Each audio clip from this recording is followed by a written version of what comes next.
Three finger salute. What is going on, you beautiful people? Welcome to another Twitch stream with your boy, Deathwish. Right, I'm going to play this, guys. I'm going to try and be quiet, and then I want to kind of break it up. So, guys, this is Dune Awakening Direct Episode 2. This is going on YouTube. Let's go.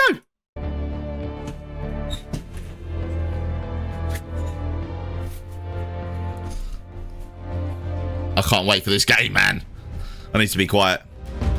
Oh, wait. Can we get better quality? We're on the best quality, so we can't do better than this. Hopefully the quality is good enough for you guys.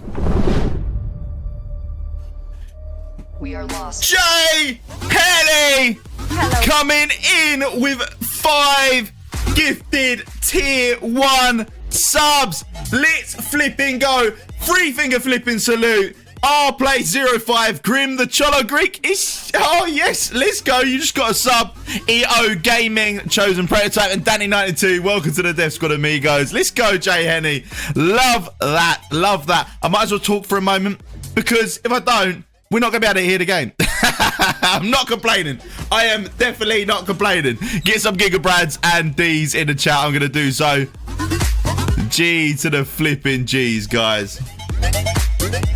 Yeah. Oh, Drake's even got the 3 finger salutes. Let's go. Yes. So how was everyone's weekend and week? How's everything been going for everyone? I mean, weekend, it's Thursday. I streamed on Tuesday. What are you even saying, Deathwish? I don't even know. But how's everyone's week been so far? Or how was everyone's Wednesday? Because I saw you on Tuesday. And if I didn't see you on Tuesday, how's your week been so far? I got there in the end. Let's go. Yo, appreciate that follow, MW, and appreciate that follow, Mr. Belk as well. Welcome to the Death Squad, amigos. Had a great night yesterday. What did you all do, Drake? Right, I'm going to pull it back just a little bit so we can see this. But I want to actually just look at it properly. But Jay Henny, you're in a YouTube video. Let's go. Oh, yes, oh, yes, oh, yes, oh, yes. Green Day. Wait, you went and saw Green Day? I'm going to talk afterwards. I'm going to try and not talk so much during this. I know I will. But that's my problem. I am so excited for this game. Hello and welcome back to Dune Awakening Direct, our series where we discuss all things Dune Awakening. So let's go. Thank you so much for joining us back here on Arrakis.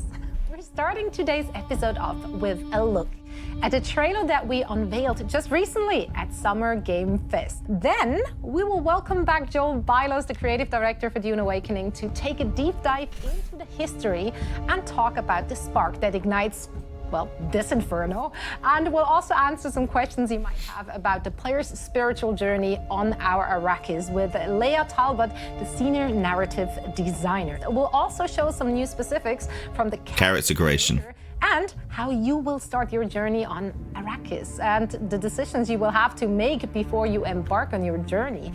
Then finally, we'll close out this episode with Joel, who's going to shed some light on what makes Dune Awakening an MMO and what sets it apart from survival games you may have played before. So let's kick things off with our new story cinematic.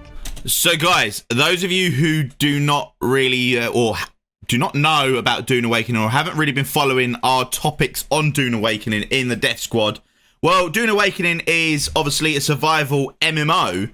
But apparently in each server in this survival game, you're going to be able to get 1,000 players. And I know a lot of the Death Squad are going to be wanting to get on it. I want, when this game releases, for the Death Squad to absolutely dominate a server, make all the spice ours, eliminate all the enemies unless they're friendly and they want to be part of the Empire. But Death Squad, when this comes out, you bet that no one else is going to be seen on any other map unless they're repping the Death Squad. We're going to dominate. We are seriously going to dominate. I'm hoping, obviously. Maybe no one likes it. Maybe the game's rubbish. Maybe it's not. But I've got big hopes. But if you're in here and you're watching on the YouTube, join the Discord, discord.gg/Death Squad. The ears are free. Or come over to the Twitch. I decided the ears are free on twitch.tv. And when Dune comes out, you bet that we're going to dominate servers. So be a part of the movement. Right, let's carry on. The only peace I find is a future that never happened.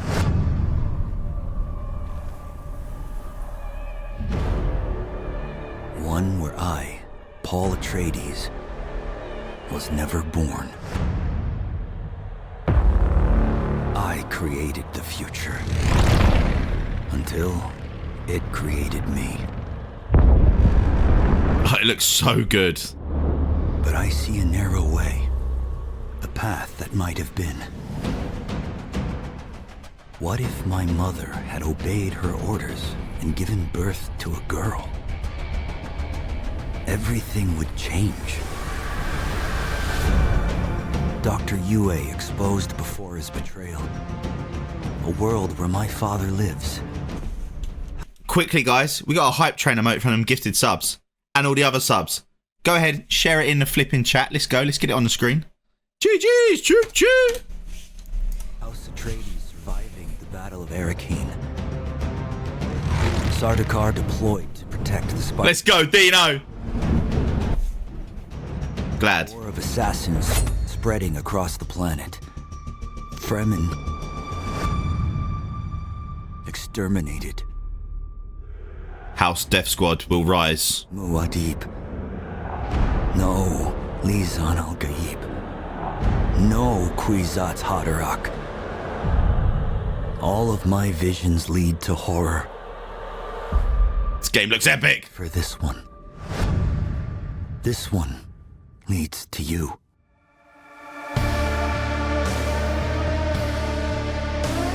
I think the music's just fire as well. It's just something about the whole Dune feeling that just gets me going. I love it. Yo, NecroSpawn07, welcome to the Death Squad. Appreciate follow. Pleasure of welcoming back Joel for a quick chat. It's great to have you here again. Thank you very much for inviting me back. Of course, obviously, Paul does not exist in this.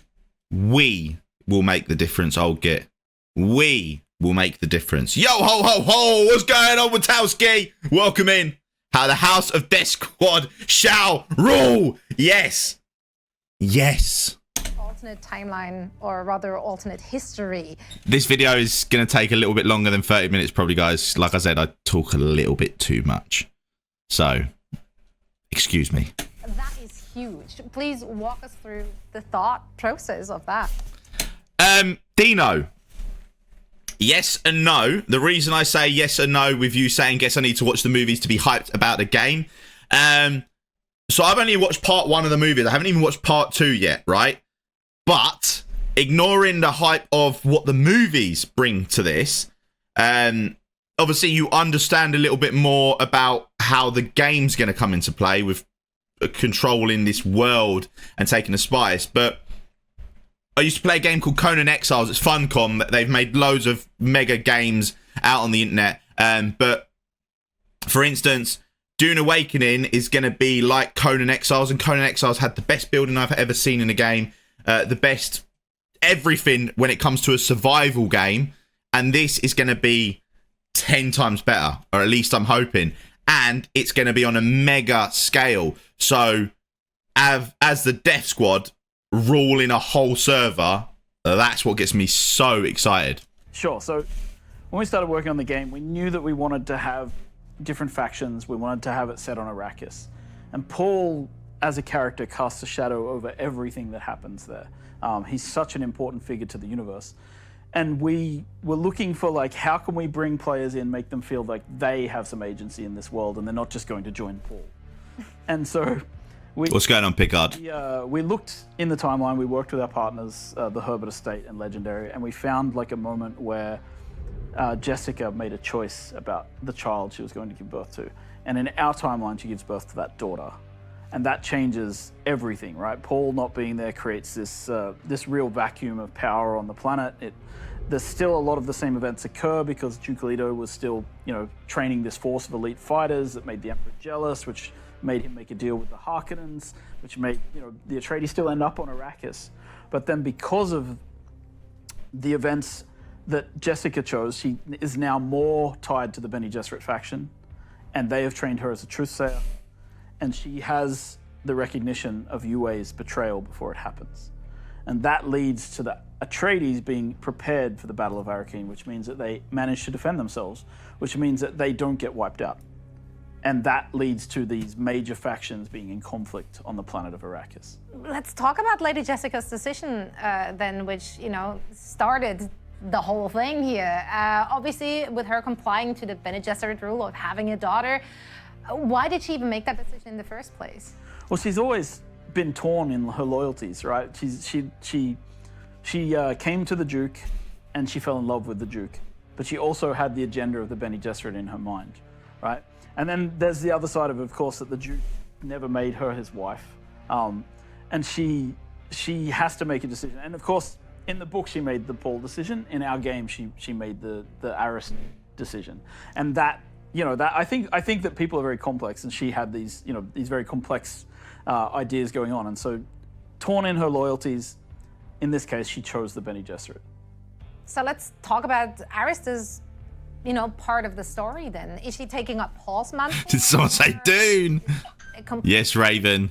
I mean, she is a completely different person. What's her agenda? What's her spiel? I mean, Arista has her own path to walk, right? And the path of the Lisan al-Gaib and the Kuzat's Haderach is not available to her, and it doesn't happen because events don't play out the same way. She doesn't end up in a situation where she has to face any of that. So she is a precocious girl. She grew up with the Bene Gesserit training that her mother would have given to Paul, the Mentat training that Thufir would have given to Paul, right? She has... He's not that late, Drake. He's already seen this. He's probably already seen this about 2, 3, 4, maybe 5 times. He's addicted more than I am, and I know I'm going to love this game because obviously I played past games, but I think Elvis is going to like it more than all of us combined. He's going to get thousands and thousands and thousands of hours on this game.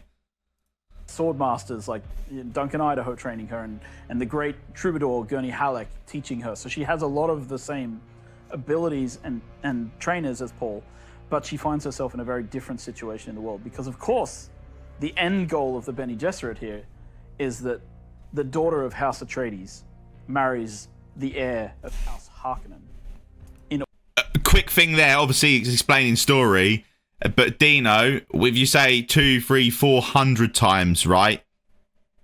With you saying before that Survivor Games Last of Us you've played, you've never played the likes of Ark, Rust, or anything like that. Now, I wouldn't even put them in the same category as this. It's a completely different type of survival game. The survival game of Dune, if we are to go off of what Conan's like, yes, you've got your base building, but you have to survive the elements of the world, which obviously we know because that would be a good reason for you to watch the movie. So we have to survive the elements of the world, build an army of NPCs that you could do on Conan. For instance, you could get slaves and turn slaves into soldiers to fight along with you, as well as animals and everything like that. I don't know what sort of beasts we're going to be able to get to fight with us in this game or to work with us. Maybe just the spice machinery will be like our beasts. And then we don't really need mounts because our mounts are going to be our like dragonfly ships and obviously the Doom bikes or whatever you want to call them.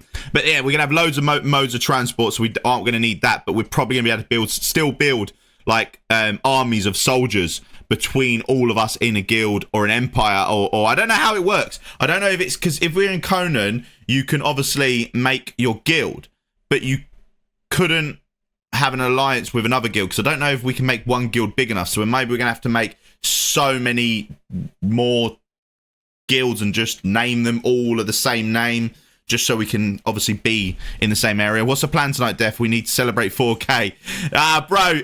Mate, 4K is mental. Love that. Discord, we've got over 4,000 members in Discord. It's growing so quick. We've already gone past the 4,000. Not long now to the 5,000. Then almost the same as the YouTube numbers with 10,000. It's going to be nuts. But yeah, Sand Bikes and Ornithopter. I can't even pronounce that one. But yeah, you're already working on a summary of sorts. Let me know, Elvis, when you've done that. This game is going to be epic, guys. And when I say epic, I mean it's going to be epic. If you, hopefully we're going to get more in-depth view of the game on this stream. I don't think we are. I think it's going to be more in August, like Elvis said on the Discord earlier. Spoilers, Elvis. Spoilers, Elvis. Keep the spoilers to yourself. Right.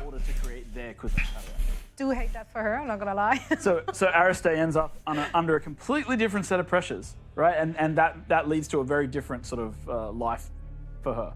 So yeah, obviously with the Duke as well as the Baron both being alive, what's happening to Arrakis, to our beautiful planet here? Who has fiefdom over it? What's the situation? So after the war, or after the Battle of Arrakeen, when the Harkonnen attacked, Duke Leto petitions the Landsraad, and the Emperor decrees that the war can continue on the surface of Arrakis, but it has to be contained there. So he says it's fine for them to fight as long as they're there, but he also declares that spice still has to flow freely. So he sends the Sardaukar to police the spice harvesting operation. Wait a minute. So basically, it's working like the Conan Exile's world, right? So Conan Exile is you've done some bad things in a past life and you get sent to the Conan Exiled area or the Exiled Lands, which is like a prison, you can't leave it. And what he was just saying there was you are going to Arrakis, right? And the whole goal is when you're in Arrakis, you can fight each other. So we can fight other clans. Well, you can practice normally between yourselves. You drop a flag and you practice. You don't lose any gear. But there was a key word that was said there was you're going to be able to harvest spice, but you're not going to be able to claim it all. So they got the impression that there's going to be giant guilds like us and obviously others that are going to try and take all of the spice in the server, and they've already figured it out that there is no chance on Earth that we're going to be able to get all the spice because they're going to send soldiers and everything to stop us from doing that. That's going to put loads more twists onto the game. And just to give you another breakdown in terms of Conan Exiles, if you played or heard of anything like the Arcs and the Rust, you go ahead and it's just like a sandbox world where there's certain areas where you can get loot from. So like hotspots where you can get loot from. The difference between Conan Exile and all these other survival games is you don't get loot from a beacon that's going into the sky or something. You actually have to do dungeons. Now, the dungeons that you do, you can't just go and do them if you don't know anything about the game, because you would have to obviously lasso some people, take them to a certain area, kill them on a certain platform for the blood to run through the ground as like a sacrifice to the gods, for then it to open up into a dungeon. Then you go into the dungeon and you have to do a series of events. There's no guaranteed way that you're going to know how to do everything, right? And if you die in there, you will lose the stuff that's on you. So you might have some really good armor, weapons and stuff, and if you die in there and when that door closes, or maybe someone goes through behind you, lets you do every single path, every single event, gets all the loot, sneaking up behind you, and then takes all your loot from you by killing you when you complete the dungeon. We're going to need builders. We're going to need recruiters to obviously make the base better in terms of more NPCs fighting with us. We're going to need raiders to attack other people's bases to make sure that they're not ahead of us and trying to stop their spice production, because I'm guessing the person with the guild with the most spice production is going to be ahead of the curve, because maybe you can buy things, I don't know, because Conan Exiles, you had certain towns and stuff where you could still buy really cool stuff.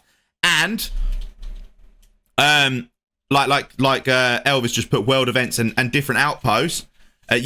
So and I can't remember where I was at, but yeah, let's continue. This is going to be nuts. Operations and make sure that you get personal guards on Conan Exiles already, so obviously it will probably be the case on here as well. I'm actually going to go back. Yo, what's going on, Chelsea? That spice still has to flow freely. So he sends the Sardaukar to police the spice harvesting operations and make sure that spice still flows out of Arrakis and into the Imperium, because it's such an important resource. So looking at Arrakis, in the trailer it does say at the very end, the Fremen being they're gone essentially. Are they gone, or are we like figuring out where they went? Where are we at? I think that's the central mystery of the entire game, right? The Fremen are missing. Mm-hmm. Imperium propaganda would say that they've been exterminated, but we have our doubts. So as a player, a part of the core story that you'll be following as a player is find the Fremen. And as you play through the world, you walk in the footsteps, you find the places where the Fremen once were. Wait, guys. They just said you will try and find the Fremen. Now, Elvis, how big did they say this map's going to be? I think it's going to be like 9-10 times bigger than the Conan Exiled map. That map, for one, if you haven't played it, maybe just walk from one corner to the other just to see how big it is. It's huge. So if they make this 10 times bigger than that, I don't think there's going to be 9 times bigger than Conan. I don't think there's any survival sandbox game that's got a map even anywhere near. I don't think there's a survival game with a map the same size as Conan. So it's going to be 9 times bigger than almost any survival game map. And like what I was going to say earlier as well, when you go do the dungeons, that's where you get obviously the special loot and stuff. And then, yeah, so, oh, man. As you play through the world, you walk in the footsteps, you find the places where the Fremen once were.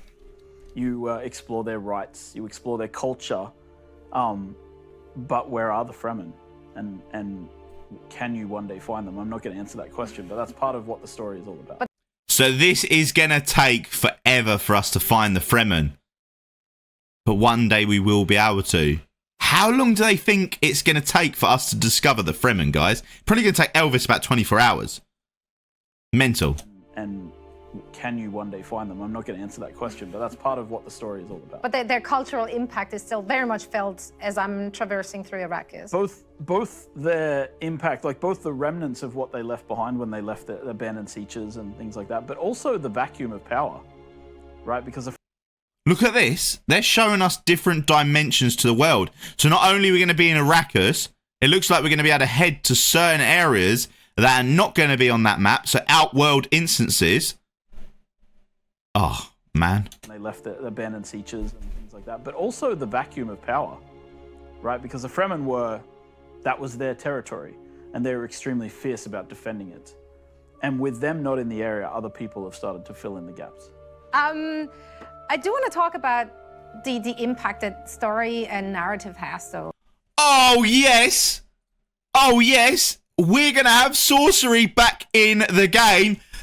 No word of a lie, guys. All them bodies that you're seeing hanged on that wall are probably real players in game. You'll have your workers on the benches like we're seeing there, sorcery benches, like Conan Exiles. But the bodies that you see on the post are probably real players that you've captivated and put on the wall to be able to unlock a certain thing. And you're trying to do some worship in order to get some special, I don't know what that's in that portal. Oh, man, this is going to be so good. I do want to talk about the impact that story and narrative has, though, on Dune Awakening, because it is a survival MMO. If we're looking at the survival part, usually the extent of story in a survival game is the scale. Oh, no, your plane crashed. Oh, no, you're shipwrecked. Oh, no, it's in the pot. Guys, the scale. Look at the size of this building. The size of the people on the pillars. Yo. If we're looking at the survival part, usually the extent of story in a survival game is, oh no, your plane crashed. Oh no, you're shipwrecked. Oh no, it's an apocalypse. Figure it out. Clearly, that is not the case for Dune Awakening. There is a lot of story to be explored for the players. Absolutely. I think we want to give players a clear journey to follow in the game, right? So they can explore the world, and they have this backbone story thread that they're following through as well. If they're interested, if they're not interested, they don't have to care that much about it, right?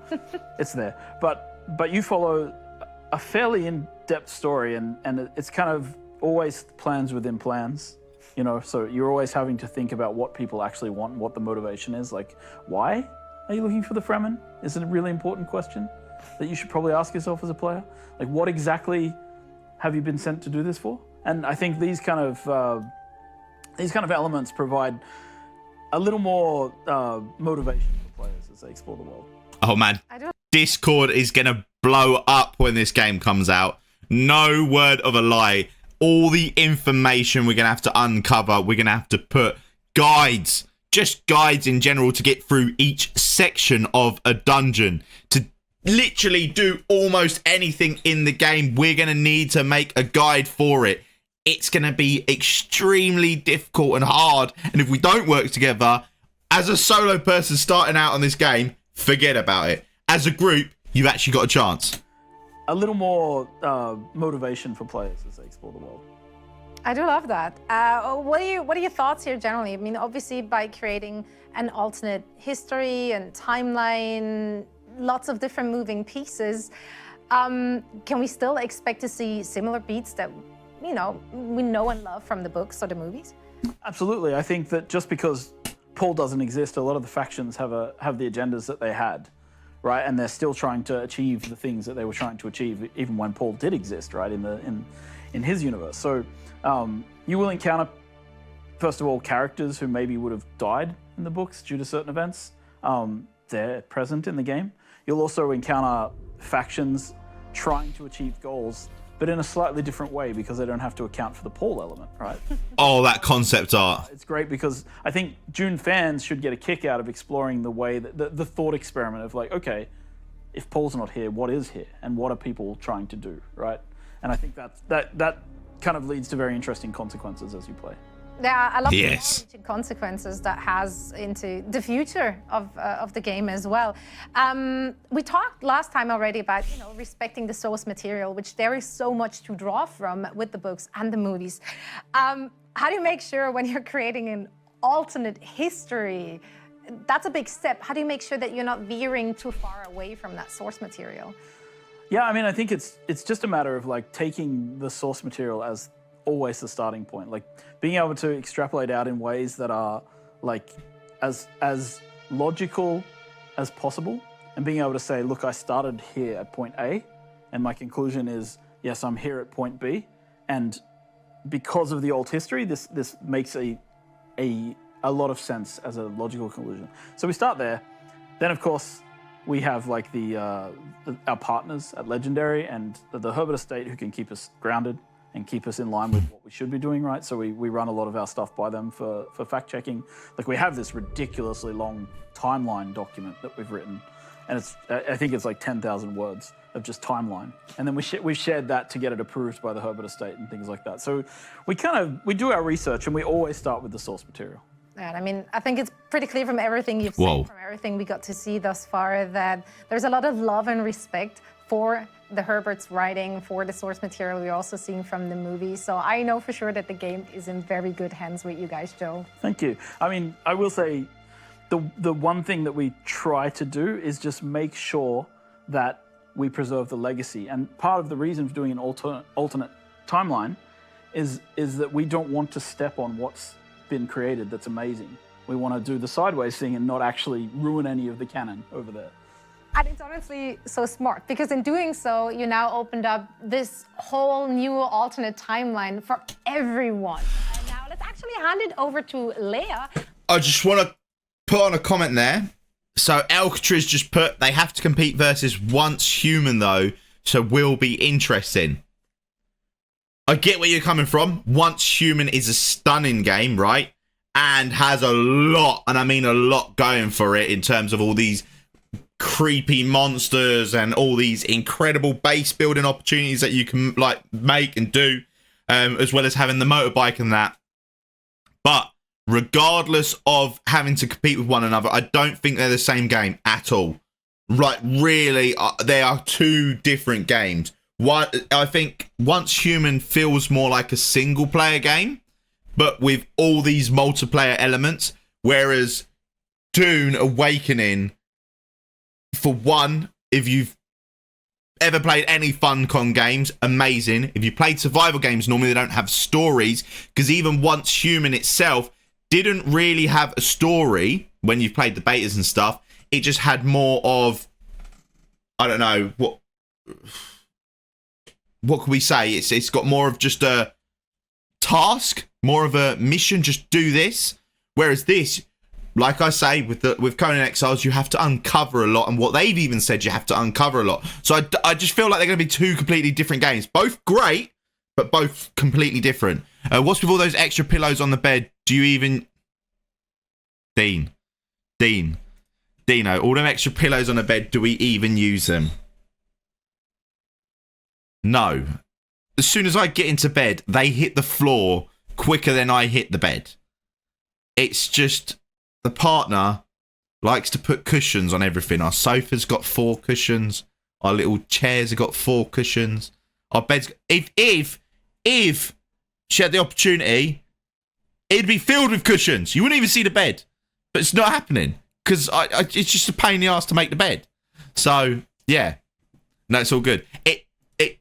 Dune is going to... Wait, where am I seeing? Oh, I don't know the comment. Wait, where is it? Dune is going to have survival combat politics and diplomacy. No, right. So, right. with that comment that Elvis just put there, Dune is going to have survival combat politics and diplomacy. Right, it's nothing like Ark. The politics and the diplomacy is done by the players in Ark. In this game, it's done by the game. So it works a little bit better. Let's just put it like that. For everyone. And now let's actually hand it over to Leia for a look at how this alternate Arrakis is still just as steeped in spirituality for all of our players to explore.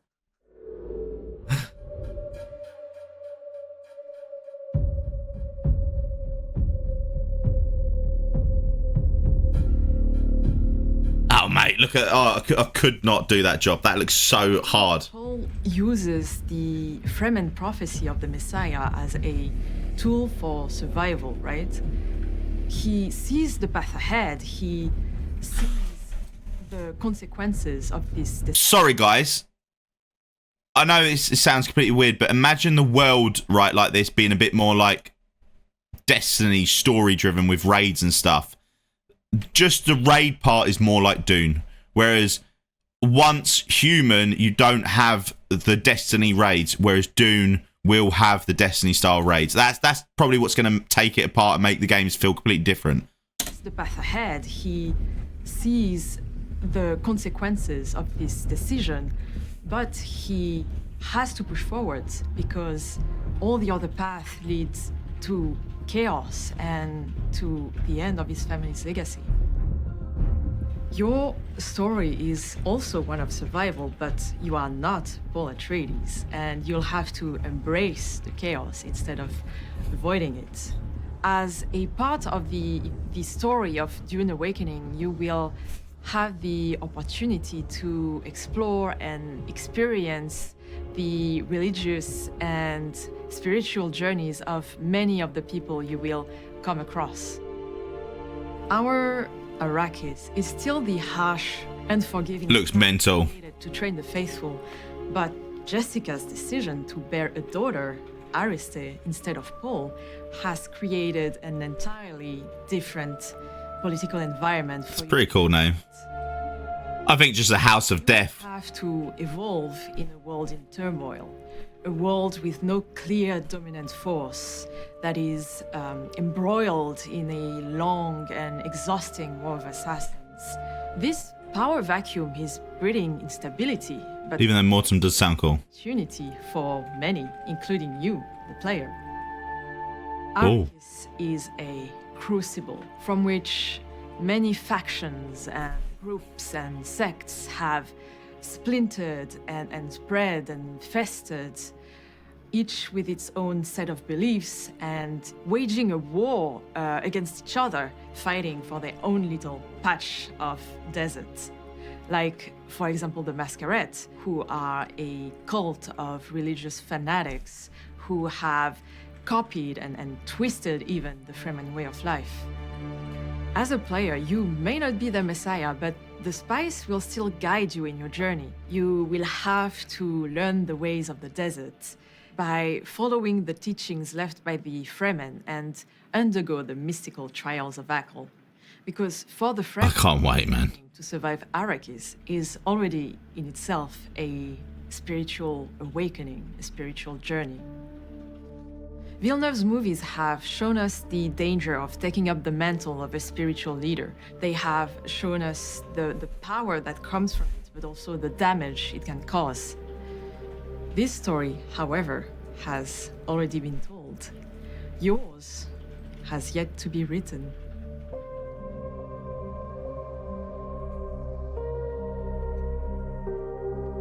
I'm getting giddy. But Elvis, yeah, why not? Try and get some spoilers for us. No, right, so Dino, you can play a game like this at your own pace. So this is why you need to have multiple people. If you play this solo, you could play this game several different ways. You could be someone who just goes out and does stuff. And what's going on, Clunk, as well? You could be someone who just goes out and does dungeon raids, raiding other players' bases, trying to steal their loot and bring it back to us. You could be a builder. So if you like building bases, which obviously is something I really like. I know Jed likes to do it as well, but I think in this game you're going to need multiple builders anyway, and you can turn them into blueprints. So across the servers, everyone can use them blueprints. And boy, do, by the way, Scrubs, welcome in. So yeah. Don't be worried about this game. Sounds like it's going to be very timey and consuming. You will play it a lot, but you can play it how you want to play it. You can play it for the fun, or you can play it for the strategy, or you can play it for the base building. It's completely up to you. We're going to categorize it how we think it's best suited for people. So if there's like people that can only get on for X amount of hours a day, well, we're not going to want them to get on for X amount of hours a day and go and collect, like a normal Survivor game, a bit of wood and a bit of stone to build bases. No. We'd either want them to jump on and do more like, I'm going to go out and try and attack other bases. Brilliant. That's what we want. I want to go out and try and complete this dungeon. Brilliant. Because everything that you do in the game, regardless, will help the whole squad as a whole. So going and attacking another base, you're going to steal their loot and bring it back to us, which is great because we're going to need their items. Or going and doing a dungeon, you're going to get these rare items that not many people are going to have, or maybe no one's got, obviously, at the time we're playing it, and bringing back that very special loot. But there's RNG involved in it, like a Destiny raid, and you might get it that time, or you might not, or you might get something else that time. So it's going to be seriously cool. And you don't have to worry that, I'm going to have to get on and collect wood. No.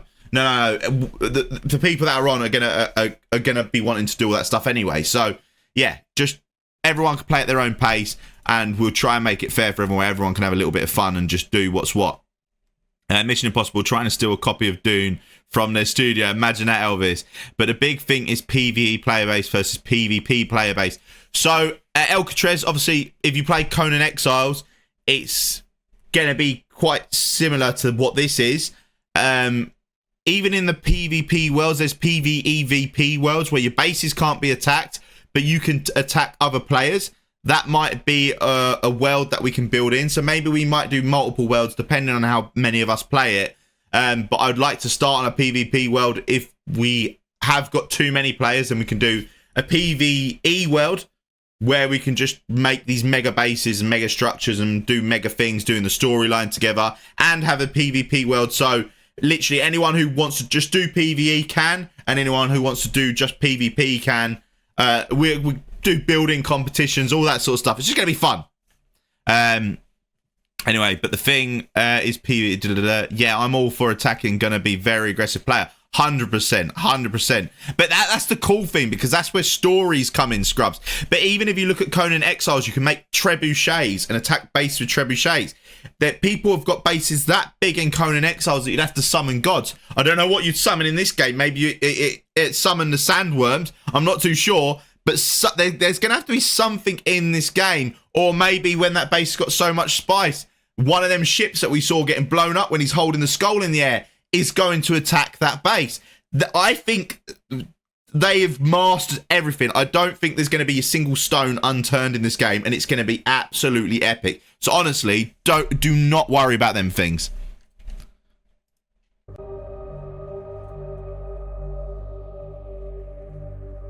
Mental. Now that we know a little bit about the story of Dune Awakening's Arrakis, let's look at how our journey begins with Niels, producer on our creative team.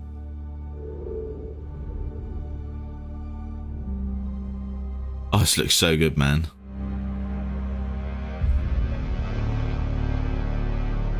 Hello, my name is Niels Röborg, and I'm a producer. Yes, Dean. Dino 3752 Today I'll be walking cheered. you through the first. I'm gonna rewind this. Say Dune. Did someone say Dune? Let's go, baby, with 100 bits. GG's, three finger salute. Appreciate that. Get some gigabrads and get some of these in the flipping chat, baby. Right, let me pull this back.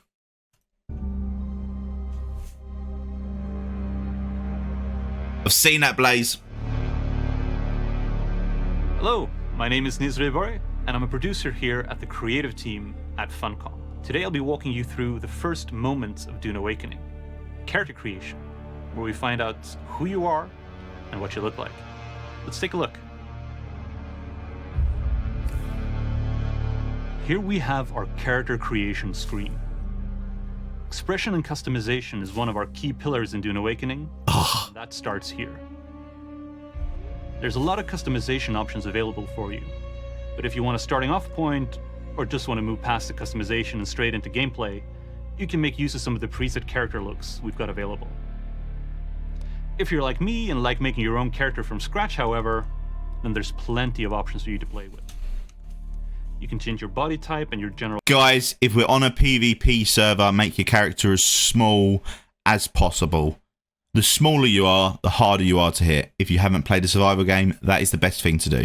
Body shape, tweaking anything from height to the thickness of your arms or legs to adding freckles or even vitiligo. Just a quick thing. He said adding thickness to your legs and arms. If you haven't played Conan Exiles yet again, you can add thickness in other places as well. And it's probably going to come to this game, so do expect it. Sorry in advance. There's too many small details for me to delve into all of them, but it's safe to say that if you love sliders, we've got plenty of them. Apart from being able to tweak the minute details of your nose or your mouth, you can even affect your age. Look at that. Looks great to me.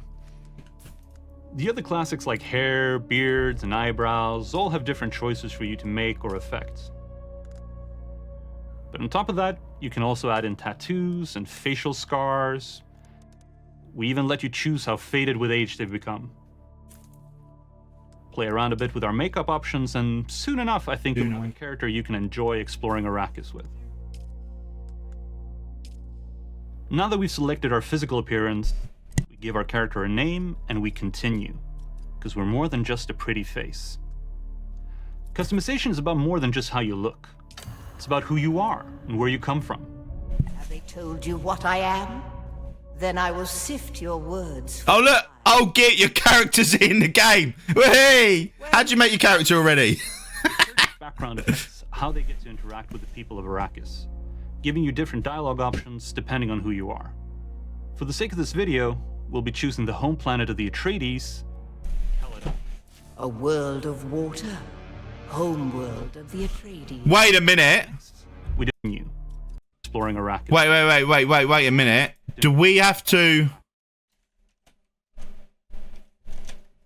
Are and where you come from. Have they It's about more than you. Wait, where was that? Our physical Do we have to choose... Do we all have to choose the same, continue. like, We're more than just a pretty face. race? Customization is about more than just how you look. It's about who you are and where you come from. Have they told you what I am? Then I will sift Right, good. for lies. Let's begin. Where were you born? Like the way you were born. We don't have to do that, right? Okay. Your character's background affects how they get to interact with the people of Arrakis, giving you different dialogue options depending on who you are. For the sake of this video, we'll be choosing the home planet of the Atreides. You donut clunk. World of water. Homeworld of the Atreides. Next, we determine your caste, where you belong in the strict hierarchies of the Imperium. We'll select Na Familia for now, belonging to the noble caste. Did you give bad advice? Or make a bad deal? To be close to power is to walk the knife's edge. You had a mentor in your youth. No, just a thing, guys, here. I will be deep diving over this, probably like what Elvis is doing. We're seeing here, like, for instance, the great house of Landsrad field its own standing army, the House Guard, and the backbone of these formations are career soldiers known for its troopers, offense, and demolition rights. So if we just quit, I'm going to go back through. Sorry. I'm going to pause. So we can see here, a green and pleasant world with the satellite-controlled weather. The fates of many are decided within the ornate halls of the Imperial planet. This dialogue trait, as we can see, is political. And then we've got a unique emote, which is elegant bow. I don't know why we need to have an elegant bow. It's going to have a use. It's not just going to have an emote for just to have an emote. So somewhere in this game, to an NPC, we're going to have to bow, which is beyond me. But yeah. Your character's background affects. Oh, it literally just started then, but I can't. Get to interact with the people of Arrakis. So we've got culture there, musicians pose as well. Okay, so some people are going to be able to play some musical instruments. And you can see here a rich, verdant, agri world of rolling hills and rivers-fed valleys. The music planet is the center of the culture of civility in the Imperium. Giving you different dialogue options depending on who you are. We've got the other one, which is Deception, a Hearken and Curse as well, which is a unique emote. A heavily industrialized volcanic world of Baronel's seat of House Harkonnen is controlled by a network of dense urban enclaves. For the sake of this video, we'll be choosing the home planet of the Atreides. Does that mean Deception? You'd be able to appear as an enemy player and sneak into their base? Oh. Atreides, Caladan. A world of water. Homeworld of the Atreides. Next, Nice. determine your cast. And if you didn't know, guys, if you're running out of water in this survival game, there's a very easy way to fix that. You kill someone and you drink their blood. It's an actual thing that you can do in this game. The educated castes that serve the great house and administers imperial bureaucracy. Bondsmen are known casually as a citizen class, a dialogue trait bondsman. Working along in the strict hierarchies of the Then Imperium. you got the nobility. Na Familia for now, belonging to the noble caste. Did you give bad advice? Or make a bad I wonder will they let you scan a picture of your face so you can really make your character your own? I wish. The last time I've been able to do that in a game was Vegas 2. deal? I think we were on about this the other day. Is to walk the knife's edge. You had a mentor in your. So here we go. Every great house of the Landsrad field. We saw this. Right, no, yeah, we read this before. Offense and demolition, training trooper, sugar wire cables, which is a starting ability. I'm not too sure what this is. It looks like, I'm guessing because you're offense and demolition, this is going to be a way for you to blow a building up, shoot a barb that attaches to a surface. Here we go. It explains underneath. Excuse me. Launching you towards that position. Initial skill selection does not prevent later access to any skill. Okay, so it's like a grappling hook. Youth trained by one of the schools. Who was your mentor? Give us some more. Choices. Right, we got recon and strategy, battlefield calculations, scan nearby enemies and objects, gaining information about them. Initial skills. Okay, right, so this is, you're going to be able to see through buildings. We've already seen that in one of the previous trailers, that you can scan and see through all of the buildings in front of you. So if you're going up to a player base and you want to see if anyone's awake or anyone's in there before you attack it, you'll be able to do so. And then you can demolish. You can find trainers later in the game to get skills from different menus. Yep, same as Conan Exiles then, Elvis. Because on Conan, for instance, you can only climb so far. But there's a way for you to get mountaineering clothing in Conan Exiles. There's a really, really tall mountain, and it's very hard to climb up. If you don't take the right route, you will not get to the top. But if you get to the top, there's a guy up there that you can talk to, and he will give you special climbing gear to say, well done on climbing up here. Here's some climbing gear so now you can climb higher and get to new places and build bases in even more extreme areas. And then yet again, you go to a certain area in the map in the middle of Conan Exiles and you could fight all these bosses. And when you're killing all these bosses, they drop certain items. With these items, you can go to one of the... there's a NPC in the area, this giant demon looking thing. And you could give him these items in trade for more skills or more items or anything like that. So yeah, we're gonna get that all in here, like what Elvis is saying there. I wonder if I could take a pic of my lower area so it can be impossible target, but I have to get my mega. This gives us I wish I never read that. something we can use right as we boot into the game. Don't worry, you're not locking yourself. Here we go. We're seeing physical mastery and manipulation. Okay, it's a bit odd. Bene Gesserit. Voice compel. Use the voice to force someone towards your position from afar. Oh, that is amazing. So if we're trying to recruit, like I say, with slaves in Conan Exiles, the reason I keep saying Conan Exiles is that it's the same developers, so and they're still developing heavily on that game, so they're probably trial and erroring a lot of things in Conan Exiles for this game. Yeah, what's going on, Caden? How you doing? But yeah, this probably means that rather than having to try and go into an encampment where there is the slaves or the people that you want, you will be able to lure them out and be able to just enslave that person or individual rather than having to fight the whole camp to get that person. I'm doing amazing, Caden. Let's go. You find them in social hubs, and then you'll probably be sent out on a quest to get their skills. Elvis, there was stuff in social areas in Conan Exiles. You should probably play Conan Exiles, Elvis, to understand it a bit better. But in the Exiles, you go to like the village, and you can see Conan himself, and you can get like emotes and stuff like that, and building pieces and stuff by talking to people in the villages. But there's also hidden ones around the world, so it's probably going to be literally the exact same concept here. Yourself into a class or a specific archetype. In Dune Awakening, we allow you to create your own playstyle. So if you want to combine mentat abilities with... Oh, Swordmaster Deflection. Enter a defensive stance to deflect dart attacks. But why would you want to deflect dart attacks when people have got guns? So the Bene Gesserit, all you need to do is... Oh! Darts are them... like drones that people can control, actually. No, that is amazing. I know that you can stand still and they cannot find you. But if you're in motion, because you need to be in motion for whatever reason, at least you can survive it with this. No, that's actually pretty good. Find the right people to train you and choose the loadout that works best for you. For right now, though, we'll choose the mentat. Come here. I can't wait, man. Kneel. Put your hand in the box.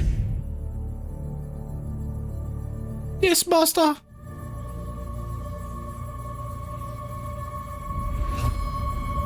I hold at your neck the Gonja Bar, the high-handed enemy. Don't pull away or you will die. Great plots are afoot in the Imperium. The currents of intrigue run deeply. Arrakis is the key, and the Fremen... Don't read that if you're watching this on YouTube. You will go to Arrakis as our last prisoner. You have one task. Find the Fremen. Wake the sleeper. You will know. Or you'd put it in a box, would you, Scrubs?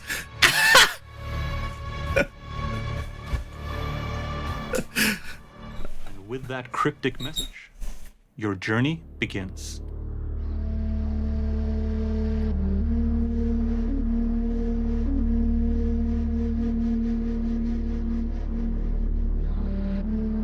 So sick.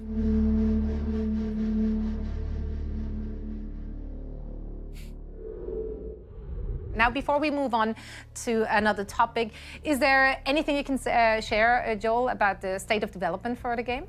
Sure. So we've recently opened what we call persistent beta. And what that means is that we're leaving it up 24/7.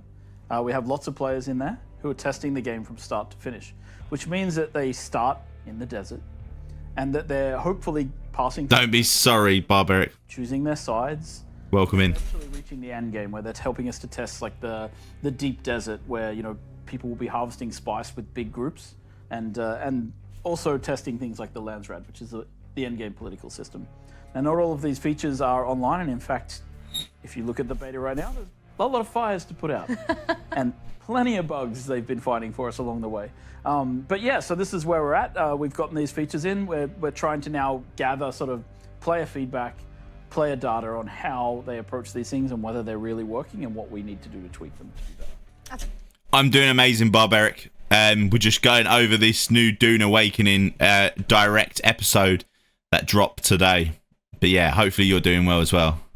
What I love the most about beta is to give players an opportunity to break your game in so many different ways you didn't even think are possible. Absolutely. I like they managed to do it on one server where they could log in and not move. Same as Elvis. We didn't even believe this could happen. And here it is. Everybody frozen in place, just silently looking at each other, talking in How chat, dramatic. but unable to actually move their characters. So, you know, that's all part and parcel. It's part of the fun. But I do want to thank our beta testers for their patience, because I know we're testing your patience at the same time. It's give and take, man. It's give and take. I can't believe there's people already playing this. There's already beta testers playing this game. How lucky are they?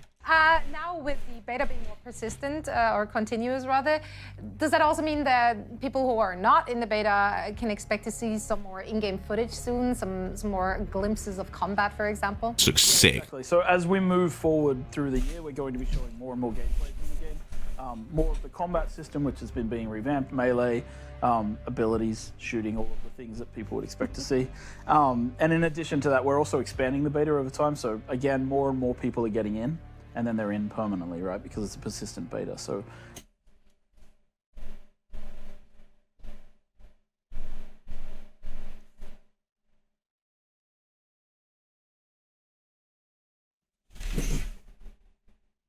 Did you just hear that? Did you just hear that? If you get into the beta, you're in there forever. So you are basically playing the full game at that point. It's a persistent beta with no close date. I actually hope I don't get accepted into the beta, because my content will drop. Damn.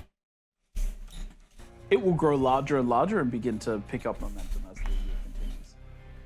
Joel, I would love to discuss a bit of a more technical aspect, of course, Dune Awakening. It's a survival game, it's an MMO.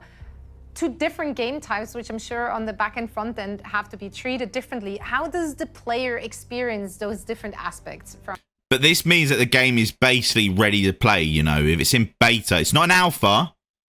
It's in beta, not alpha. So the game is ready.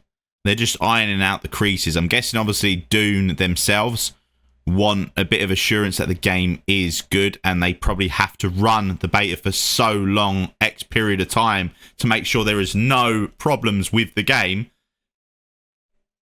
So, yeah, the game is complete. Yo, Dwarf Caboose, welcome to the Death Squad Amigo, 3-finger salute. I registered twice, 2 different emails. Yeah, I think I'm going to register in all my emails, Drake. From a server infrastructure point of view. Yeah, so a lot of survival games are either you have solo games like Subnautica, you have these like, you know, local server 8-player sort of Valheim style games. Then you have larger single server like Conan Exiles or Ark. You have large sort of players on a single map. And then with Dune, what we're trying to do is have these multiple maps where you can play with many, many hundreds of people, right? So you'll be playing with lots of other players, right? So it is a large world to explore and share with others. Can I... How do they do that? How do they make it so you're all on different servers, but you're all on the same server? Wait, the beta is... No, but they said... No, but Raven, they said it's a persistent beta. So it's probably going to run straight through from beta to full release, this. It's probably just the end of the beta is just going to be, right, the game's released. So they're already on the full version of the game. In theory, there'll be an update. So, yeah. Oh, I couldn't keep secrets about a game this good. I would have to spit some game to one of the... Yo, I'm going to register on all my emails as try and get in. The alpha was November, December last year. Yeah, the game is ready. The game is ready. Yeah. So did Ark actually do that? Because I remember Ark going out as an early access. So is early access classed as a beta, or is that one step past a beta early access? No, it's actually like a beta, right? Damn. I assume I am in a server with many, many people. Can I move between servers, or can I group up with people on different servers? Is that possible? Yeah, so when players start to play Dune Awakening, they choose a world. And that world allows them to, you know, it's almost like choosing a server in an MMORPG. Wait. 40 plus players each. So we're looking at... I'm going to let him talk. but we're looking at the Conan Exile things here, where we've got, I think it's 60 players on a Conan Exile map. But there's all these social hubs. So what game does that? Where you're in? It's Destiny, right? Destiny, you go into the world with only your group, but then you go back to the social hub, and loads of people can be in the social hub. Whereas when you head out, you're only in your own world with X amount of people. Yeah, so this is going to kind of work like Destiny, and that's what I'm thinking. Let's carry it on. The Haga Basin is the starting zone. Right. Okay. Got ya. Kind of strange. Some of my first MMO games from when I started gaming Asher and Call, for example. Funcom to start, maybe Funcom game to end. Gaming. Funcom did obviously all of the Age of Conan's, Secret World and all that sort of stuff. And I had the Secret World. Secret World was phenomenal. Secret World that Funcom made is just like Once Human. Just to throw it out there. And that's like 10 years ago. Maybe longer. Talk a little bit about that. But the idea is that as a player, you choose, you join, you start in a map, and from there your experience should be relatively seamless in terms of how you explore and feel the world. The difference between the reason we call it a survival MMO as opposed to just a survival game is that most survival games do one map, one server, but we have multiple connected servers. Funcom's amazing. Set in a single world. So this is kind of where we come from. And it also allows us to have a lot more players in this structure. So how many people am I playing with on like one server, or rather even, can I play with people from other servers? Can I group up with them? Can I be in a guild with them? Absolutely, you can be in a guild with people across servers. There's no problem there. Within your world, you can join a guild with anybody, right?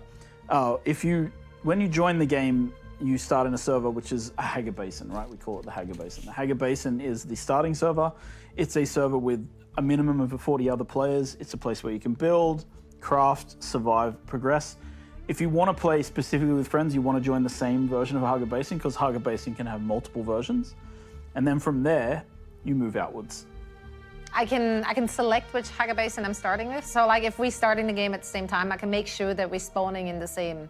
Not only that, our server browser also tells you where your friends are. Just so you can see, guys, by the way, as soon as we get any information, we will probably get it. I am part of the Funcom creator program.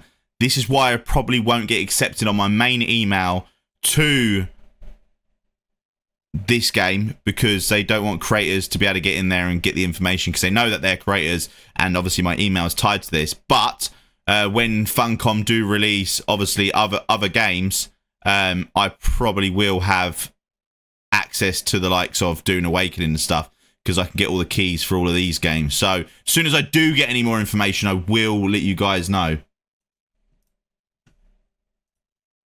Okay, perfect. So it tells you exactly who's on which server, so which dimensions and which areas, so you'll know. Okay, so we have different areas, different servers, different maps on said servers. How do I traverse between maps? So once you're ready to leave the Haga Basin, good, I'm interested. yourself an ornithopter, for example, and you fly out into what's called the Overland map. And the Overland map is a server, again, running, that you can meet hundreds of other players on, and allows you to see all the locations in the world. So you physically fly between locations on the Overland map. Now you said my homies can come and pick me up. If you're a good homie and you don't want to put me in a dangerous spot, where do you bring me early on? Where can I meet other people? Where can I meet up with my guildmates even? Yeah, so once you've sort of explored the Haga Basin and you leave with your friends, you go out into what we call the Overland map. And in the Overland map, you have an overview of the entire world, and you can sort of see like the different maps that you have as an option. And one of those options are the social hubs, Harko Village and Arakeen, which are differently themed based on the different factions in the game, obviously, right? So you can go and visit Harko Village. It's a safe space.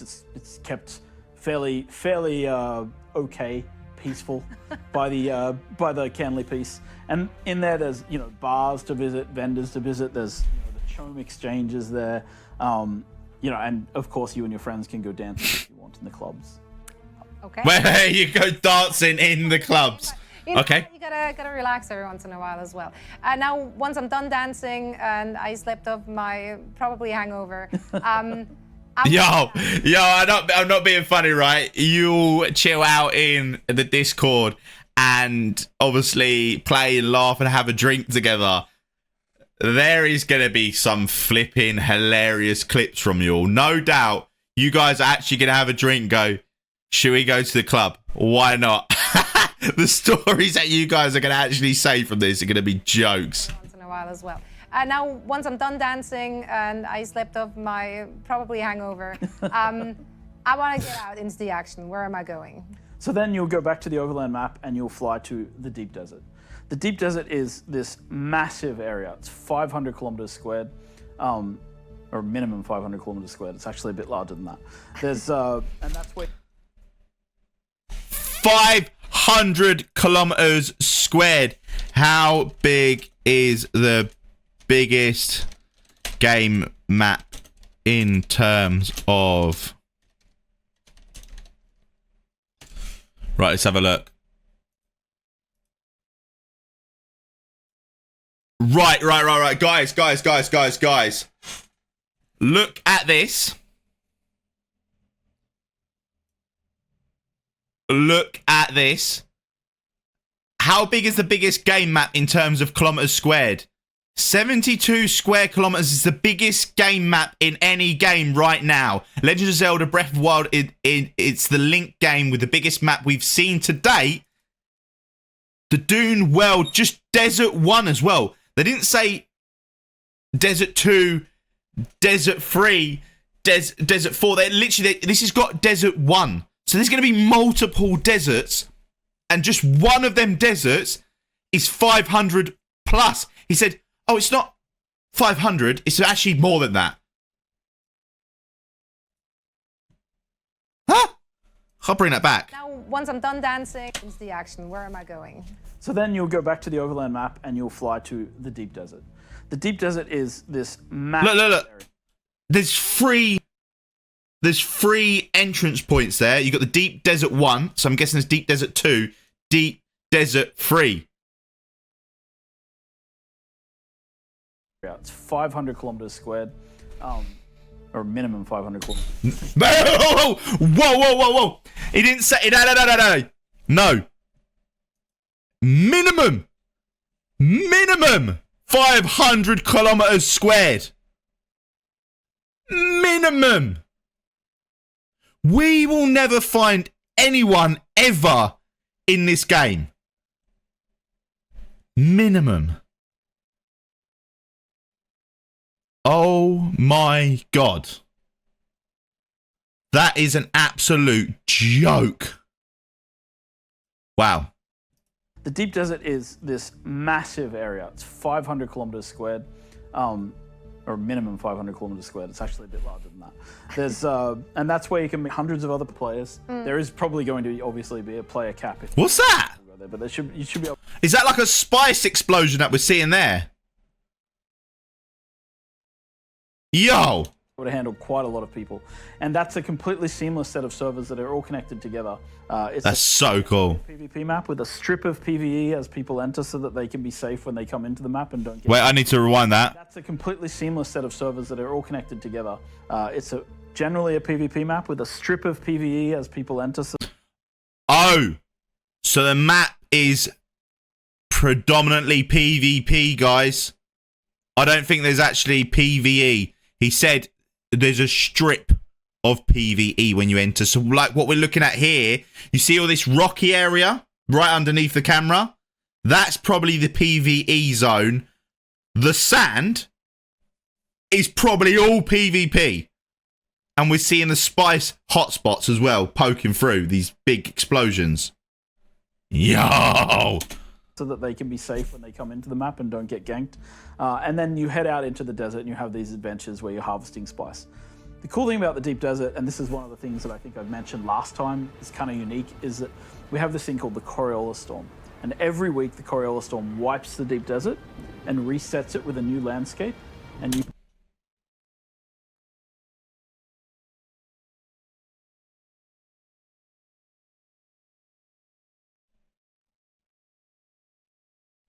Oh my God. Every week,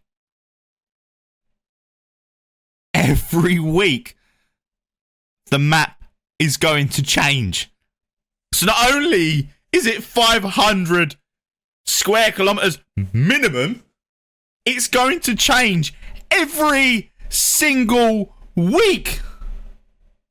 Every single week this desert is going to change. Yo, let me so Def, GTA 6 map will be 125 kilometers squared, and that's twice the size of GTA 5. This is going to be 5 times bigger minimum, or 4 times bigger minimum. Yo, let me pull up the message. Where did you send me that message? On Discord? Did you tag me at me? Real scale video game maps. We watch that after this then, because this is coming to an end. Right. We watch that straight after this. Pardon me. All right, SOS. Build change to send help weekly. Full crossplay Blaze Black. Points of interest. So it's an infinite... Wait, let me go back. Is that we have this thing called the Coriolis Storm. And every week the Coriolis Storm wipes the deep desert and resets it with a new landscape and new points of interest. But if it wipes the desert, what happens to your base?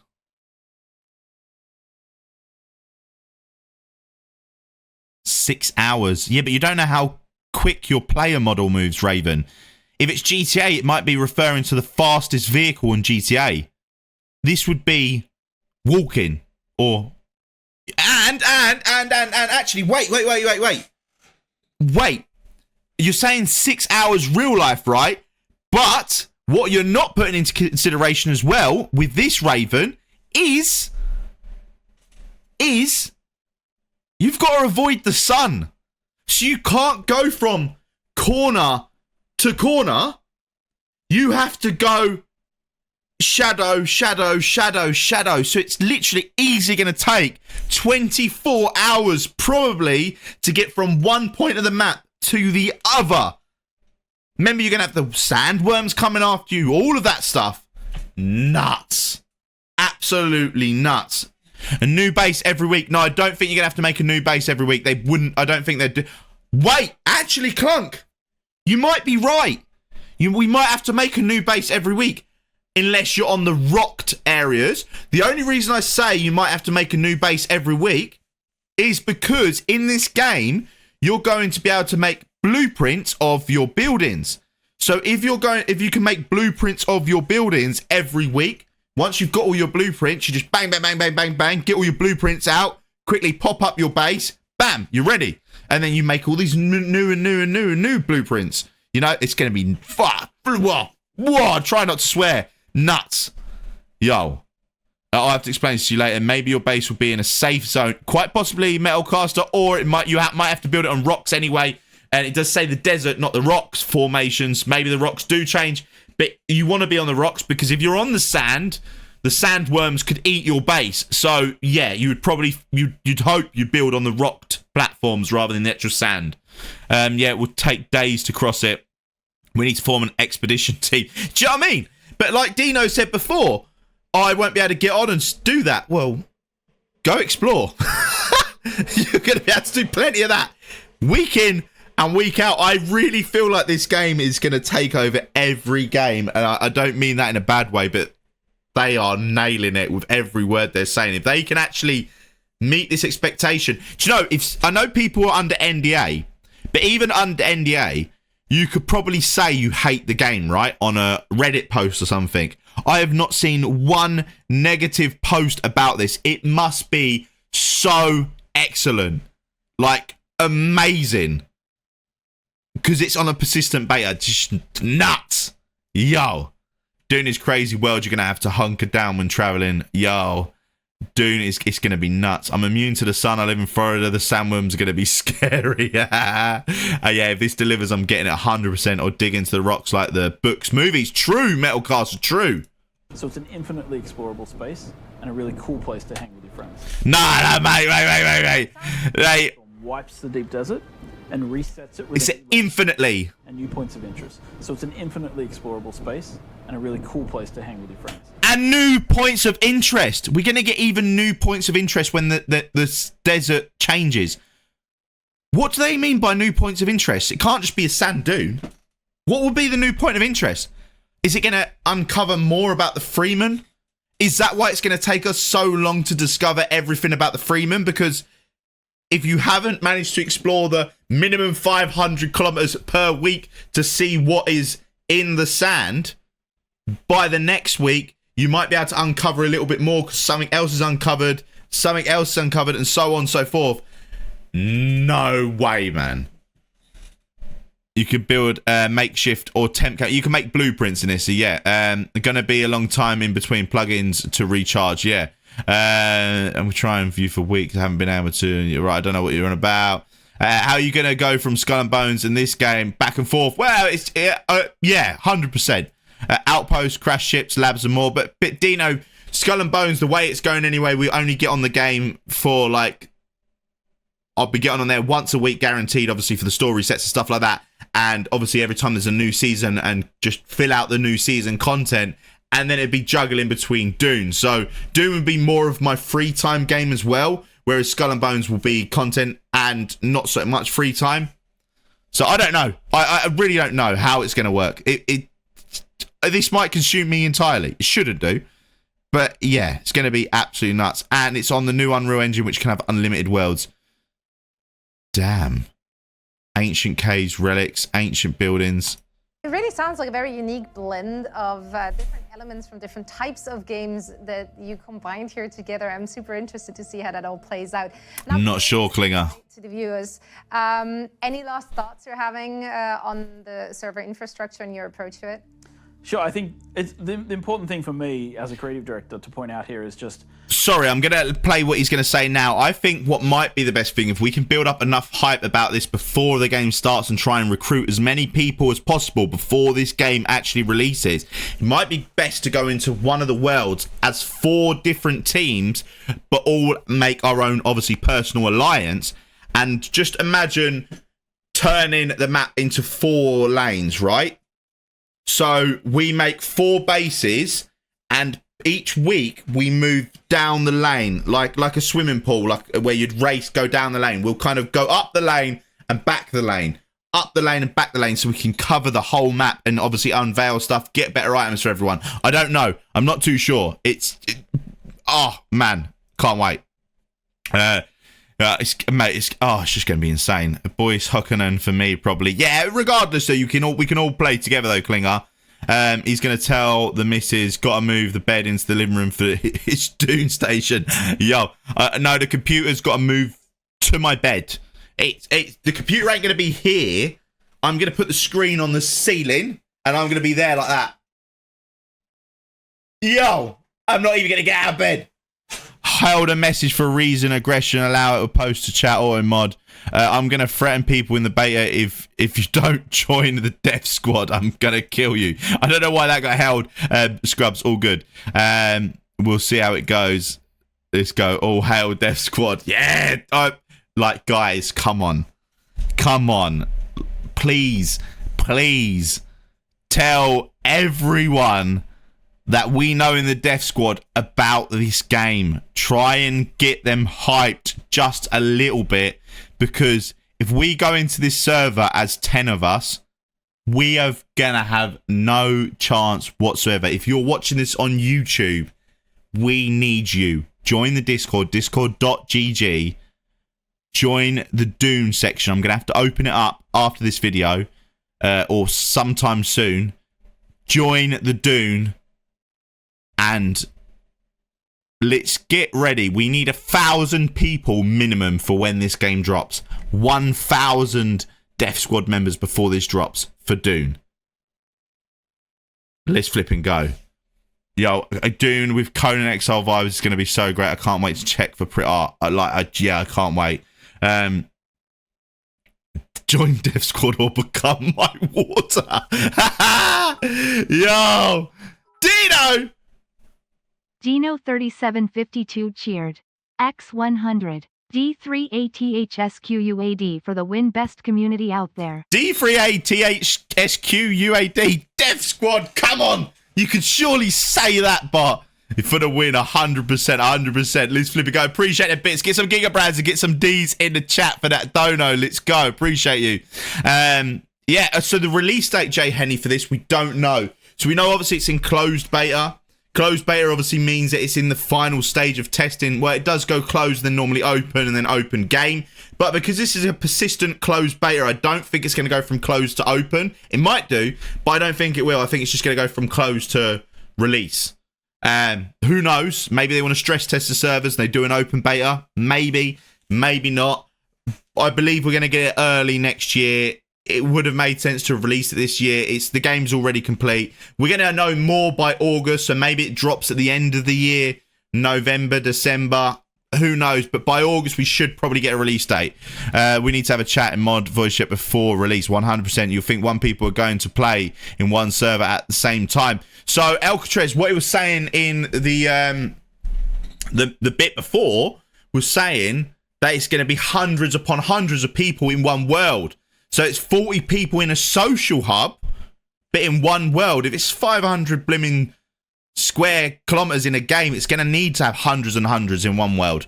So yes, I do personally. And the only reason we know that we can have multiple servers in, it was 64 in Conan, 60 something in Conan. I said 60 before, but it might be 64. But yeah, I think if you've seen anything to do with the new Star Citizen way that it's going about it, is Star Citizen has made it so there's multiple servers in one instance. I could be here on this part of my bedroom, let's say, and from my door heading out, or from this door heading out, is actually a new server. But I can see into that server from my server. I can shoot into that server from my server. I can do anything I want within that server from my server. So I can see through the pane of glass, which is a new server. And when I enter it, I actually technically go into a new server. The only thing is Star Citizen hasn't fully mastered it, because when you're in a spaceship, let's say, and you fire a rocket, you see the open galaxy going into a planet. The rocket kind of goes forwards, and then it kind of goes down and goes forwards, where they're not fully aligned. But maybe Funcom has managed to fully align it where servers can be seen through each other, where we can have hundreds in one world, but you're constantly changing servers without you even realizing. Yeah, 500 square kilometers is just deep desert. We also have social hub survival maps and starting zones, 100%. All hail Discord. We will roll Dune Awakening. Just put this in the Discord community chat. Yeah, let's go. We built this with the idea of making the game last and be expandable for a long time. So the idea of the overland map and being able to place new maps within the map allows us to just... Wait. Did that give us an example, guys? Sorry, guys. I do want to hear what he's saying, but I want to just look at... Was that a base? As a creative director, to point out here is just, we built this with the idea of making the game last and be expandable for a long time. So the idea of... So I don't know if this is a player base. This looks like an instance area where you'd go in, just raid it and get some basic loot. But you can see that all the building areas, guys, are on rocky areas. So probably the areas where there's rock is not going to change. So it's only going to be the deep desert, like Elvis said before. That's probably going to change. Joel Bylos has suggested that the game will have old classic MMO open-ending public dungeons alongside other MMO favorites such as auction houses, true social elements, and a narrative that's influenced by in-game politics. Yeah, that's nuts, Klinger, when you put it like that. But we know about old classic MMO open-ended public dungeons because Conan Exiles has got dungeons, but I don't. It's not as obviously great as dungeons in like your World of Warcrafts and stuff. So yeah, it's going to be really cool. I can't wait. Yeah, you can build under in dungeons so the storm doesn't take it. There you go. Yeah, it's probably going to be something like that. The map allows us to just keep building on. I love that. Look, you can have your own weapon rack, guys. So it's like we're being attacked and you just head to your own armory and just take everything off the wall. You can do this in Conan as well. That's what I mean. In Conan, you can put shields on the wall, swords on the wall, stuff like that. So you can see it all in front of you. This is probably more cosmetic than actually going to take it. You can take it off, but rather than just grabbing it from the wall, you'd have to interact with the wall and then select what you wanted to take off of it. But epic. Content, more things to play, more spaces to explore. Like, who knows what it looks like 5 years from now, right? That's... Long term confirmed. That for me is the main thing, and I think survival games have typically struggled with this a little bit because of the one server, one map paradigm. That making the world feel seamless and connected has always been one of our goals on Dune Awakening.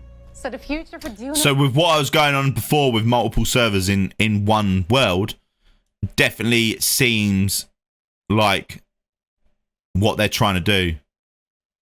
How did you pre-order it? You can't even purchase it. Awakening is very bright, is what I'm hearing. Joel, thank you so much for joining us once again. Before I let you go, though, is there anything the people watching should be aware of happening? Sure. I mean, we've just been at Summer Games Fest, and anyone who's Dune starved, wants some more information, should probably be out there hunting down articles, which I'm sure are spreading around. Sorry, guys. Sorry, guys.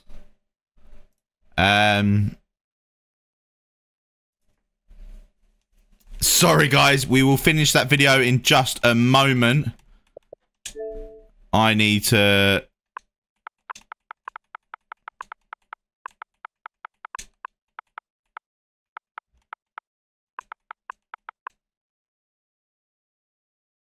Where are you seeing it?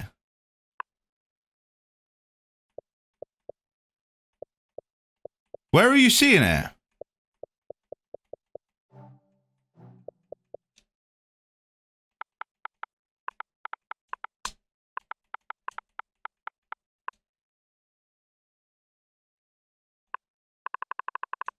Oh, no. No way. Damn. The internet at this very moment. But of course, our next big beat coming up is Gamescom in August.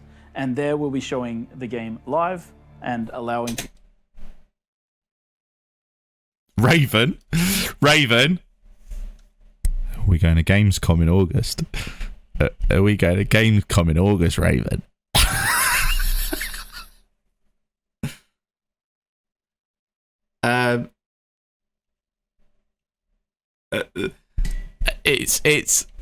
It's gonna have live gameplay and you can play it in August. On the internet at this very moment.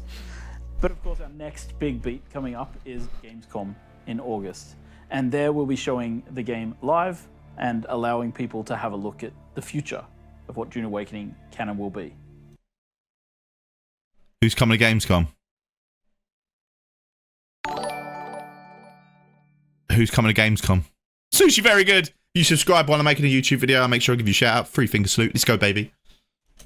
Awesome. Well, Joel, it was so great to have you back again here today. Thanks very much for having me. Always, always. And I'm super excited to see what you and the team have to offer at Gamescom.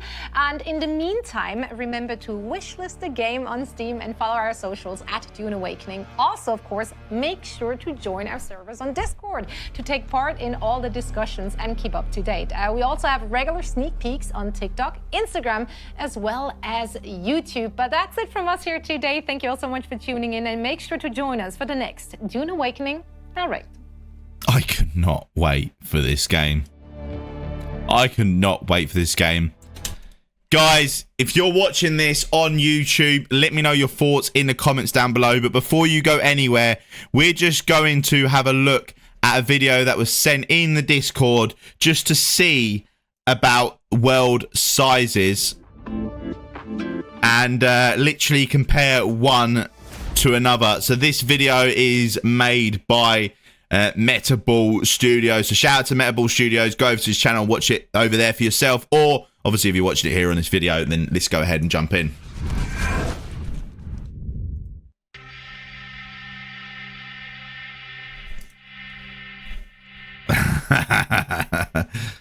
Yeah, I know what sort of insider information you want, Scrubs.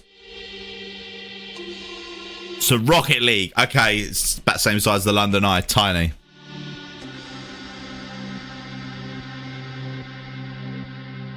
She lives right near Elvis. Yeah, it's Cologne, Germany. I was going to drive there last year. Apex Legends World. That's a big map, right? Guys, no word of a lie, right? I haven't played World of Tanks. Obviously, you guys played Assassin's Creed. Apex Legends is a big map. I really like Apex Legends.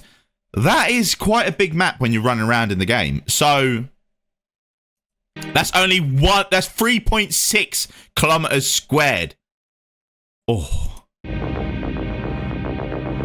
Fortnite, 6.7 kilometers. A lot of you have played Fortnite, and you know the size of a Fortnite map. It's a decent size, right? 6.7, minimum 500. The Grand Theft Auto 3, what a legendary game, eh? Oh, Grand Theft Auto 3, the first official Grand Theft Auto. I can run the furniture map IRL live. Guys, I'm actually going to turn down this music because I don't want to get copyrighted strikes or anything like that. Call of Duty Warzone. Wow, the original Warzone was only 9 kilometers. Marvel Spider-Man, not played that, so I don't know how big it is. Mafia, 12 kilometers. I didn't realize Mafia was actually that big. We could see a lot of exterior, though. That was not good. Metal Gear Solid 5. I think I played that one. LA Noire. Didn't play that one. We're getting the Elder Scrolls 5. Wow. Skyrim back in the day was huge, but it doesn't even scratch the flipping surface. No way. Battlefield 4 had a huge map. What do we think is going to be bigger than San Andreas at 38 square kilometers, guys? Well, we can see it. Elder Scrolls. Wait. Oblivion, right? Oh, wait. Oblivion was that much bigger. Then we got Horizon Zero Dawn. PUBG. Arranger. Wow. PUBG map was actually quite big. It was actually big. You're always stuck in a blimmin' zone. I love PUBG, man. 12th in Europe. Let's go. Love that game. Burnout Paradise. I love that game as well. The music in that game was just legendary back in the day. Forza Horizon 4. Great game as well. I can't comment. Why can't you comment? Red Dead Redemption 2. 75 kilometers. That's pretty good. That is pretty good. That's pretty big, Red Dead Redemption 2. But, right.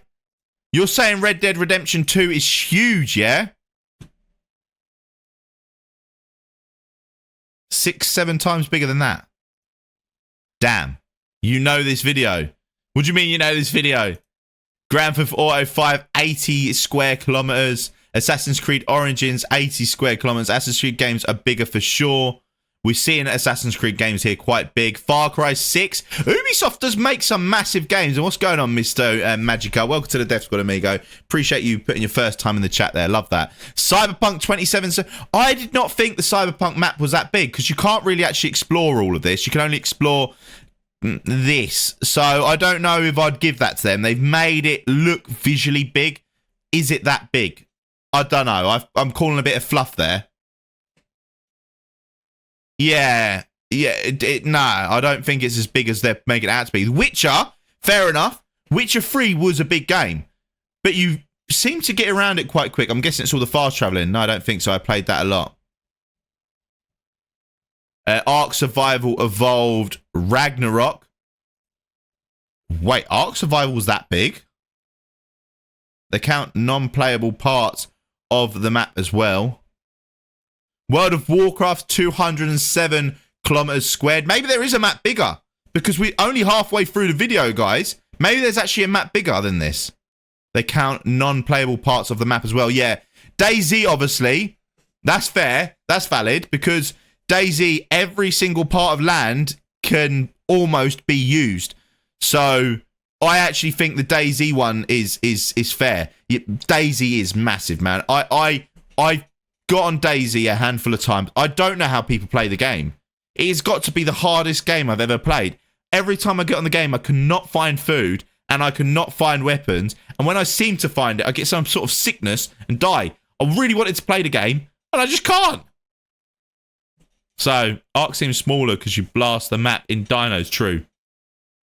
Assassin's Creed Odyssey. Jeez. Yeah, but right, okay. They're saying the map is big on Odyssey. Come on now. Look how much water is there. There is a lot of water there. You can't class that as map size. Nah, I'm not taking that. Armor 3. But look at the zone. The land itself is what, 125? 125 in terms of land. Lord of the Rings Online. What an epic game, guys. If you never played Lord of the Rings Online, that used to be such a flipping good game. I actually loved it. I loved how you could port notes of actual songs in the real world to your musical instruments in that game and have like 5, 6, 7, as many as you want of you all there with your musical instruments playing it. But yeah, look at all these unplayable parts though. I don't class it just because it's stretched out. I don't think they should be able to class that as 376 kilometers squared. Age of Conan back in the day was amazing. Black Desert Online, look, yet again, we got the same issue where a lot of it isn't even playable. So I'm going to say 250. The desert of Arrakis is going to probably be all playable.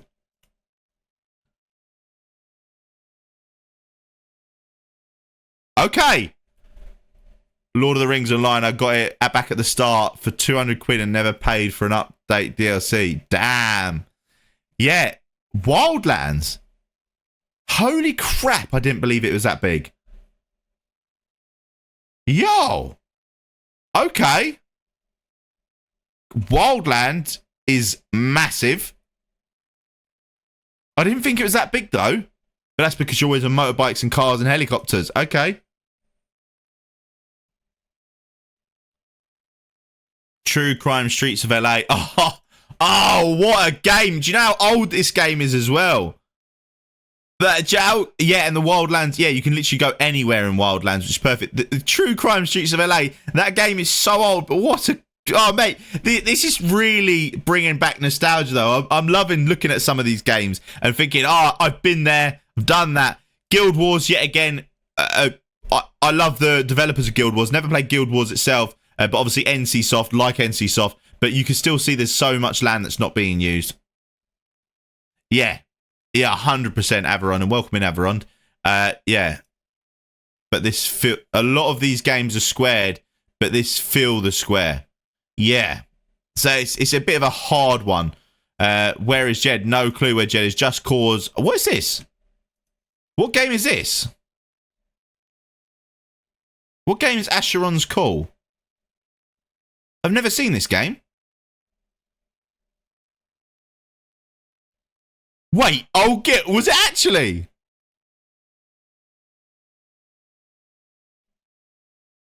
No way.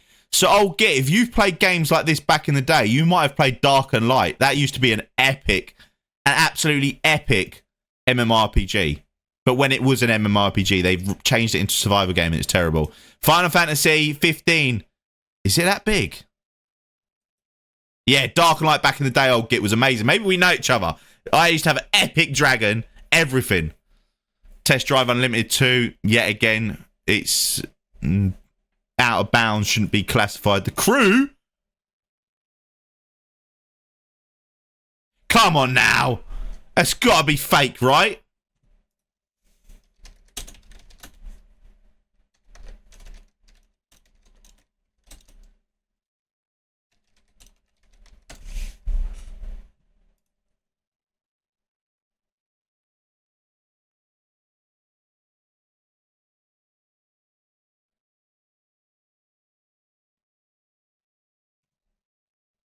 Wow. Wow. I did not realize it was that big. Holy crap. Fuel? Wait, what game is Fuel? What game is Fuel? Knew this video would surprise you on sizes of some games. Yeah. Holy crud. You need to drive from Florida to LA for a mission. How long does that take, Broxy Bears? Fuel! Why do I know this game? An old warfare game. Oh.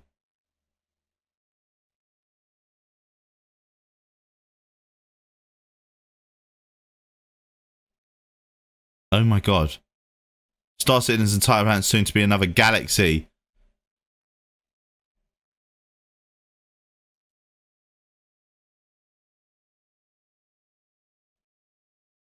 Huh? Guys, what is the Elder Scrolls Arena? What is Elder Scrolls Arena? What? Is this Elder Scrolls Online?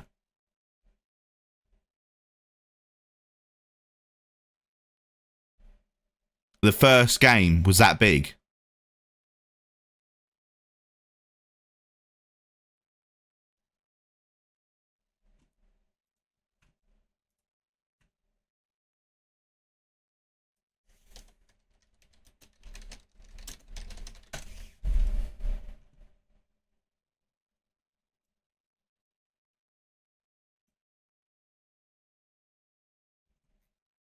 It's true. It's 9 million.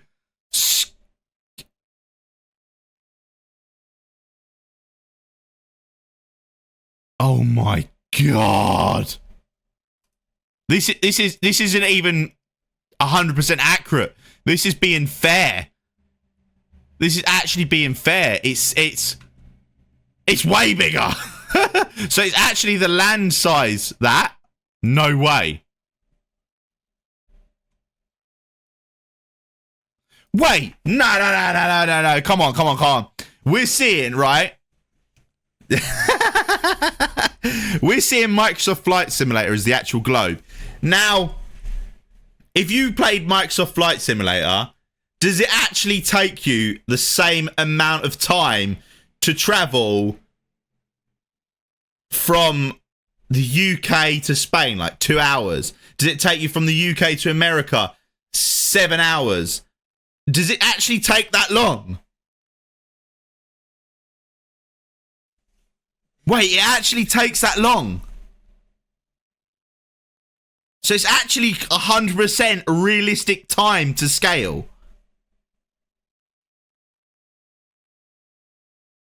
Oh my god. It's all real time. There is no way on earth.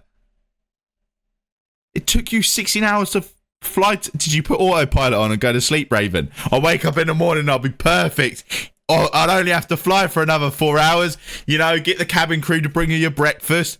You right, babe? Yo, this is mental. I did try and play Microsoft Flight Simulator before, and I couldn't do anything. It was the hardest game ever to fly around in. I might have to try and give it a go, do some wacky... I don't know. No, I can't fly for that long. Nah. Give me a challenge to do. I don't know. And my longest flight was 8 hours on the game. Yo, no way. But the ground textures are like Google Maps 3D. Yeah, but when they make the new one that's coming out at the end of the year, Microsoft Flight Simulator 2, are the textures going to be better? Can you actually fly in real life, Raven? Or do you mean you'll give me lessons in the game? You're just flying for 8 hours, lol. Just flying. Wow. It's on Google Maps, not Bing. Also need a sick PC for this game, though. You can play it on Xbox, though, can't you? Flared can. 5 mins more, mum. Oops, I ran out of fuel and crashed. Does the fuel actually run out in this game? You're learning to fly. So it's quite funny because yourself, Raven, my nephew is in the chat, not Sug. He wants to be a pilot. He's doing all his schooling right now for it. And then who else can fly that's in our chat? Who else can fly that's in our chat? Who's actually got a plane? I can't remember the name. Flared. Yes, Flared. Flared can fly. What happens when you crash? You go to court in a game too. Yeah, that's mental. Right, so what's bigger than Flight Simulator? Minecraft Java Edition. Yo, that is naughty. Jupiter. What am I seeing here? Star Citizen Alpha. Not even full game. Just the alpha alone. Just the alpha alone. Holy flipping moly. That is nuts. I have small fixed wing certification. Want to do work on small and medium duty rotor wing. Damn. To be fair, 1 hour of the whole flight was just on ground. 45-ish minutes at the start, sorting out the flight plan, configuration, MDCU, and then going through all the airport documents, etc. Yes, nuts. It is pretty crazy. ladies and gentlemen, be prepared for a rough ride. It's been 45 minutes and I'm bored. Time to get high. Hold on tight. Still alpha after 10 years. Yeah, but I've been watching like Summit 1G and that play this recently, and the game looks really, really cool. Like he's sneaking onto people's spaceships or starships and like lying down like the old Sea of Thieves looking thing. Wait until they go out, load it up, and then he steals their ship and he just watches them shoot with their little pistols or guns. And he's like this massive starship with all of their loot that he spent ages to save up to get. It's crazy. I was part of Tight Crop Duster when I lived in NC. I'm not too sure that is. I don't know what that is.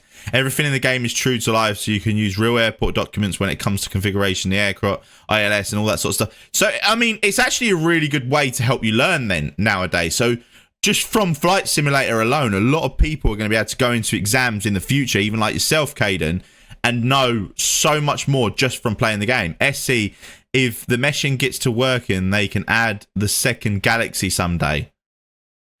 Has anyone travelled across the whole galaxy in this game? Surely not.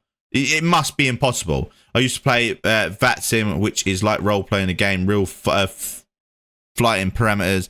Crop Duster is a person that flies a plan, puts chemicals. I'm a good pilot in Battlefield, and that's about as far as it goes. Crop Duster farm plans to either spray pesticide or fertilizer and other things. Oh, right, okay. Oh, right, I got you. Or the guy that walks by you and farts quietly and walks away. Yeah. Right, the sun. Wait, but there isn't a game called The Sun. Like, what's going on here? Why is the sun in this video? What's the reason of that? What are we seeing now? Okay, what game is this? Okay, we've got out of games. Okay, now we're just going into planets.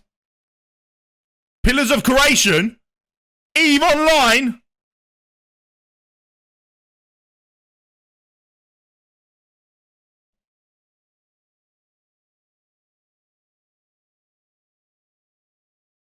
You think Starfield's bigger? Well, then EVE Online.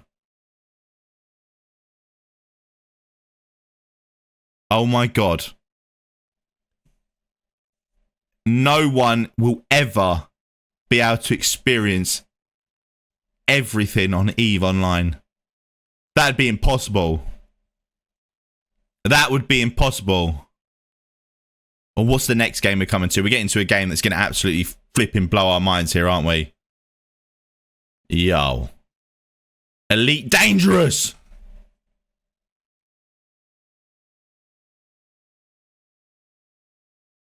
I've got a friend in Spain that used to play this. Actually, I don't know if he still plays it. I haven't spoken to him in a while. He used to play Elite Dangerous in VR with his dad, and they used to play it all day, every day, whenever given a chance. I didn't realise it was this big. Still not the biggest.